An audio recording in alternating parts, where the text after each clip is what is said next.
Tonight's broadcast is made possible by a generous donation from the Berkeley Heights 5K charity road race and fitness walk. To learn more, go to berkeleyheightsfivek.com.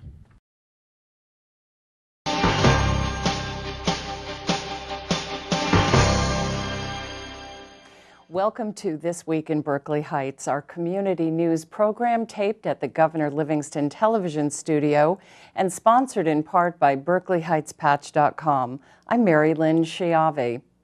In our Community Corner segment today, we're going to be speaking with local hero Bob Quirk, a communications officer for the Berkeley Heights Police Department, who saved his neighbor's life by using the Heimlich maneuver. He's going to tell us about what the average person might want to know about first aid procedures. In our Spotlight on Business, we're going to speak with an award-winning interior designer, Suzanne Miniman, who will talk with us about decorating trends and her connection to an exciting new venture unfolding in Berkeley Heights, which leads us to even more exciting news. We have a This Week in Berkeley Heights exclusive.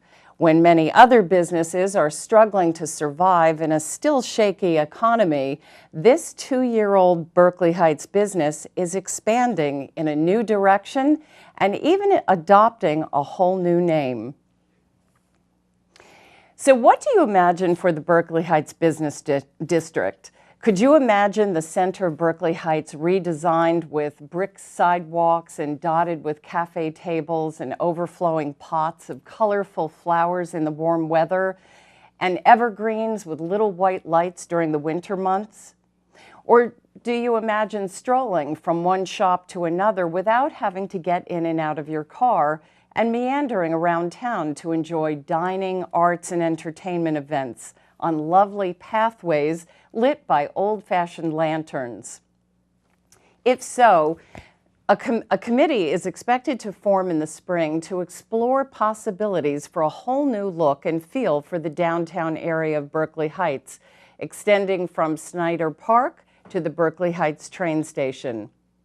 Jean Kingsley, the town's newly elected council member, told Patch last week that she is currently drafting an ordinance to formally establish a committee that will explore the future design of downtown Berkeley Heights. According to Mayor Joseph Bruno, exploring new options for the Berkeley Heights Business District will be a priority going forward. It is the next topic on the agenda after we tackle the budget, he said. We are fact-finding now and getting the required information in order to make a presentation to the business owners, landlords, and Chamber of Commerce, Bruno said. Kingsley said she hopes that the committee can begin its work sometime in April. Earlier this year, Kingsley outlined her vision for the downtown area, which included walking paths, quaint little shops, and additional food establishments. She said she also hopes that in addition to Movie Day, the town could enjoy special events such as Restaurant Day that would give residents and others an opportunity to sample from different restaurants. So if you have any ideas about how the downtown area of Berkeley Heights could be redesigned and reinvented, let us know in the comments section on BerkeleyHeightsPatch.com or attend an upcoming Township Council meeting to share your ideas. Governor Livingston High School students Jennifer Leonard and Monica Callahan recently teamed with Poor Herbie's Restaurant located in Madison and Beacon Hill Tavern in Summit and their patrons to raise $1,000 for 2 important charities. In a 4-week campaign, the 2 sophomores made posters and solicited donations of cash and goods for the Mount Pleasant Animal Shelter located in East Hanover and a women's shelter in Morristown. Jennifer Leonard said, "We both love animals and we both own pets that came from a shelter." She said they chose to raise money for the animal shelter because of the great work that they do to ensure that there are no abused, abandoned, neglected, or homeless animals. The teens were able to donate $500 to the animal shelter and to a local women's shelter in Morristown. Leonard and Callahan hope to hold another food drive during the summer with the goal of collecting 1,000 pounds of food.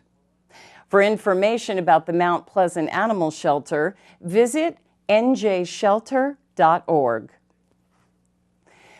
Well, the semifinalists have been chosen in the Heart Healthy Recipe Contest. Winners will be announced at 2 p.m. on Sunday, March 11th in a taped segment of Spotlight on Berkeley Heights at the Berkeley Heights YMCA. The contest will be judged by Chef Sal Pasalacqua of Di Meo Cucina Restaurant, food stylist Rosie Batista, author of Cooking Naked After 40 cookbook, and Berkeley Heights chiropractor Dr. Donald DeFabio, who is also the producer and host of Spotlight on Berkeley Heights. And now for our big business news. This is a This Week in Berkeley Heights exclusive. When many other businesses are just keeping their heads above water in the most challenging economy since the Great Depression, one Berkeley Heights business is daring to expand into a larger space and take on a new name, offering a wider range of services after just 2 years of business. Proprietors of Tailoring by Marco, Joanne Pravada and her husband Marco Rua, in an exclusive interview with This Week in Berkeley Heights, said that later this spring they're going to be operating as the Tailor's Wife and will be moving next door to their current storefront to 451 Springfield Avenue, Berkeley Heights. What motivated the move? Pravada said, "We're expanding to better meet the needs of our customers. We will continue to offer expert tailoring for men, women, and children, but in our new location, we're going to be able to offer additional services such as custom bedding, upholstery, and custom window treatments." The Tailor's Wife will be working with interior designer Suzanne Miniman, who will serve as the window treatment consultant. Miniman is an award-winning window treatment designer who we will be speaking with in just a few moments. Packers. Vikings. Packers. Vikings. Vikings. Red state. Blue state. Vegan. Carnivore. We come from different places. Uptown. Downtown. Optimist. We come to different conclusions. Half empty. Half full. But when we live united, we create real, lasting change in the building blocks of life. The education, income, and health of our communities, Live. our families, United. even the person next to us. Live united. Real change won't happen without you. So give, advocate, volunteer, live united. Sign up at liveunited.org. Well, welcome back. Susan Miniman is an interior designer who has studied in New York and Paris, and she has extensive experience in residential and commercial design. She's here to talk to us about current design trends and the role she's going to be playing as a design consultant with the Tailor's Wife. Welcome, Susan. Thank you so for glad having you could me. be here. So let's talk a little bit about your background first. You really do have quite an extensive background, right? I do. Look, I do. Where have you been working all these years? Well, I started out in my family's business, which is Fabricland. My brother still is running it in North Plainfield, New Jersey, and I was there for 23 years. And for the past, for the 18 years that the last 18 years I was there, I was as an executive vice president. Running the business, but also running the custom decorating business and the decorative fabrics section. And I've trained a lot of designers in the window treatment area. I actually grew up in my mother having her experience in dress fabrics and apparel fabrics. So I started sewing when I was 8. So I have a deep knowledge of textiles. And then that carried through the time that I was at the store. And then I had made a big decision one day, and I left and I went to pursue my love for interior design. And So what are some of the big trends now? I mean, for a long time all I ever heard was country French, country French. What is happening in interior design right now? right now, interior design is going more modern. Mid-century modern. Things are being pared down. They're not as decorative. Okay, they have classic lines to them, but they're not as decorative. And I would say, and color is a huge, huge thing that's happening now. And we're talking about intense, bright colors. Go ahead.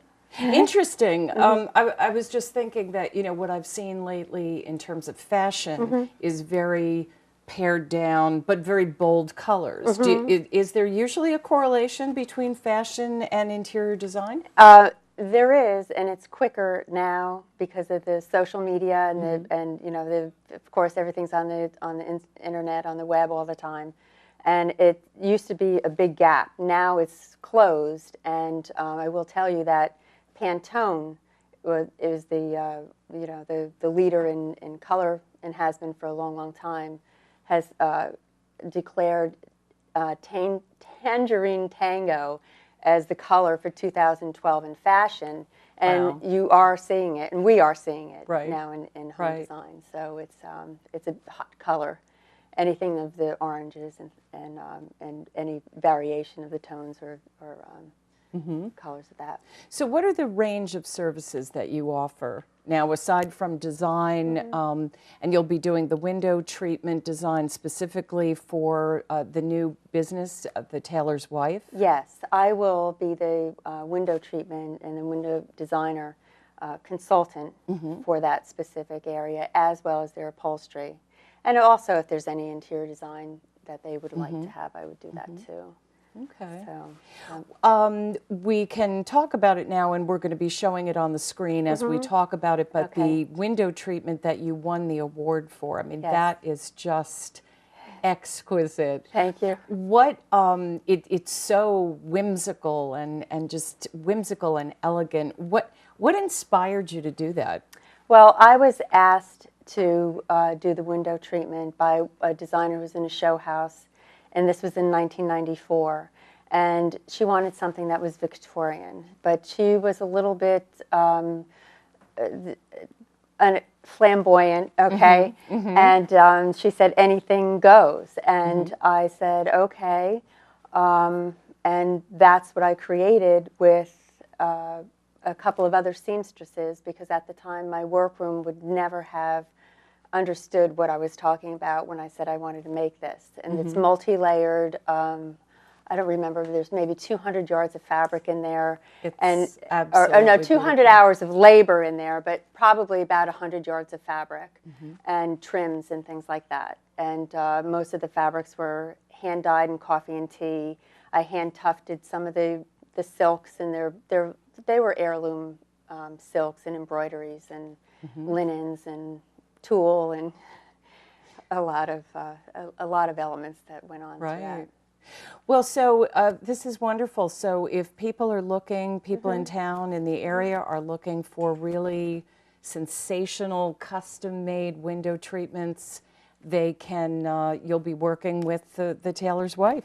Well, I will be working with the Tailor's Wife, and that was something that is available, and there are also the trends now that are available too. Okay. Okay, great. If people want to get in touch with you, what is the best way? The best way is my email, and it's slmdesigninteriors@gmail.com. Okay, well, great. Well, thank you so much. Thank you for having me. Great, thanks. Up next, ever wonder if you should be trained to perform the Heimlich maneuver and other first aid techniques? Well, stay tuned for our discussion with our local hero. We'll be right back. I'm home, and I love it. I'm home, where I belong. It's always nice to come home, but many Americans are at risk of foreclosure and losing their homes.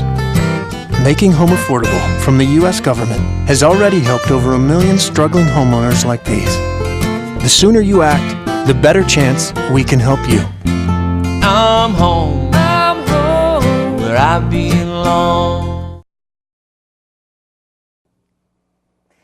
Joining us for Community Corner is Bob Quirk, a communications officer for the Berkeley Heights Police Department, and a man who recently was able to use his first aid training to save his neighbor's life. Welcome, Bob. Thank you for having me. We're so grateful to you. So tell us a little bit about how long you've been on the police force in town. 22 and a half years, Berkeley Heights.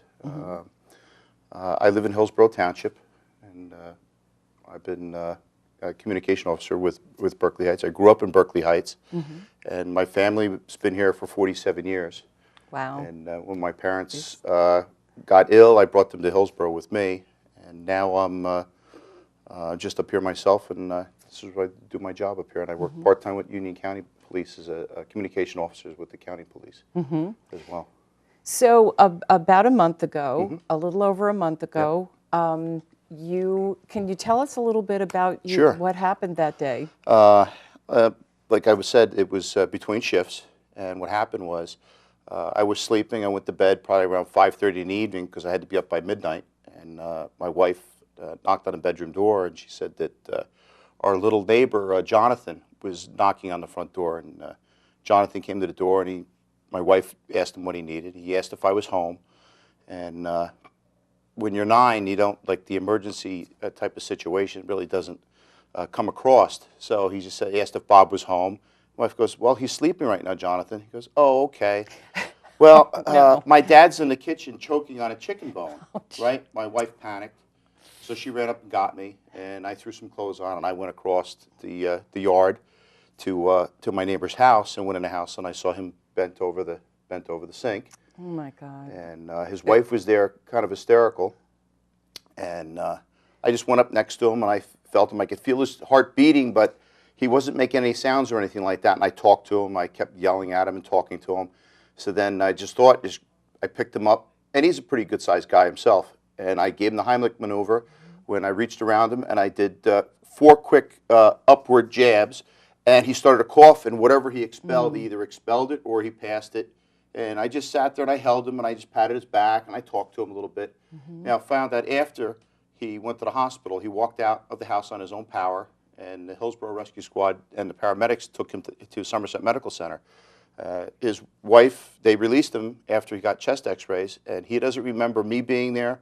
He remembers sitting down to dinner, and he remembers going in he doesn't know how he got in the ambulance and being in the ambulance riding to the hospital. Oh, he just lost that time, that portion of time. Now, so had he actually, I mean, at that point, had he I couldn't actually tell. stopped breathing? Well, his wife said, I couldn't see his face. She says he was starting to turn blue and purple. Oh, okay. wow. So his son's 9 years old, and his 2 stepdaughters weren't home at the time. So it was a little bit of a panic thing because little Jonathan was upset about it with his father and things like that, seeing that happen, and just go in and do what you have to do. How does it feel to be able to save somebody's life? It like feels that? good. It feels good. It's a little overwhelming because the things that you do. My job is I'm the person who they call when you call. You're calling me for your worst time. Right. Okay, in Berkeley Heights. So my job is to give people the best service I can. Okay, because that's what they expect. I get the information from them, and they think I have to ask a lot of questions, but the questions I have are important because I have to give the officers the proper information.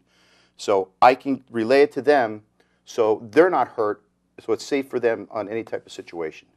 Okay, and we have to document the information in case we have to refer back to it, and then the reports, and then when the officers do the reports, the calling person and phone numbers and things like that, I have to get all that information properly. How important is it for the average person to learn first aid techniques? Sure, absolutely. It's very important. We go through a refresher course every 2 years, required. The whole police department goes through it, and they break it down. Usually the Berkeley Heights Rescue Squad is a good training. They do it. For people who want to do CPR, you could always go to American Red Cross, the American Heart. They also do training courses and things like that. And in the Red Cross in Summit, you can contact them, and they'll give you places where you can go. I think Overlook Hospital as well. They'll also do that for you. But we go through ours. We have a 4-hour that we have to do every 2 years. Wow. The initial is 8, and it's usually 2 nights that you do the initial. And we do. It's called it's the CPR for the professional rescuer, and also includes the AED, the automatic defibrillator.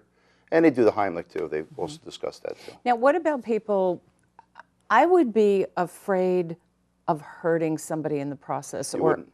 I just wouldn't. I've hit heard the people right... say that they could do it themselves. Okay? Really? Yeah, but it's very tough. Very tough to try to do it yourself, because if you're going to try to do the Heimlich on yourself, okay, and you're panicked, it's best to. There's different ways you can do it on the floor if need be, but it's easier if you could put your arms around somebody, and it's not a lot of force. Right. Like my wife, I did it to my wife. We talked about that. Right. My wife Cheryl, probably about 13 years ago, she had a hard candy in her mouth, and she was sucking on it, and she got it lodged. And my daughter now, she'll be 16 this year. She was 3. She came down. I was watching TV. She goes, "Mommy's in trouble," or "Mommy's choking." So I went up, and she had her hands like this. This is the universal sign. Okay, if somebody can't talk, they're going to do the universal sign. Okay, if they're not getting air in. So I went up to her, I reached around her, and I gave her 1 or 2 shots, but it was just enough, and she's a lot smaller than I am, and I just enough pressure, and she shot the piece of candy across the room. Wow. It works if it's applied properly. So your training certainly has been Yeah, utilized. and you don't think about it, because, like I said, I have to do the training, and I'm also an instructor at the police academy for 911 and for what's called emergency medical dispatch, and we have police officers that come, and we have dispatchers that come and refresh in the course, and we explain to them all the time that dispatchers lots of times we're not going to use it. I was a fireman. Right. Okay? I was a fireman in Hillsborough and Berkeley Heights years ago, and all the training that you use all the time, that you never know when you're going to use the CPR. If I'm at my pool, if CPR comes in handy, I have the CPR training and stuff like that, but you do it over and over again, all the training all the time. So when I went in there, you go into a mode, okay, and the mode is to see what's going to happen and stuff like that, to try to help the person, and that's what I did. Right. And react. Well, thank you so much for joining us, Thanks and for having perhaps we should have you back later in the season to actually demonstrate some of the procedures. Sure, we could do whatever you like. All Absolutely, right. sure.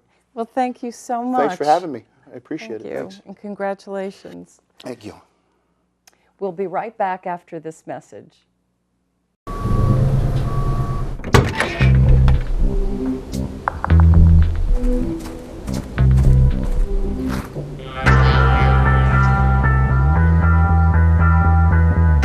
When you throw away money on wasted electricity,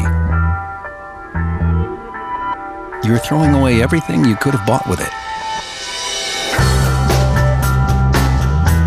Saving energy saves you money. Learn more at EnergySavers.gov. Well, thanks for joining us this week. If you would like to appear in our Community Corner or Business Profile segments, please contact the Berkeley Heights Township Communication Committee Chair, Nick Schiavo, at nicholas.schiavobh@gmail.com. I hope you enjoyed our program, and on behalf of Patch.com and the students from the Governor Livingston television crew, I'm Mary Lynn Schiavi. We'll see you in the future.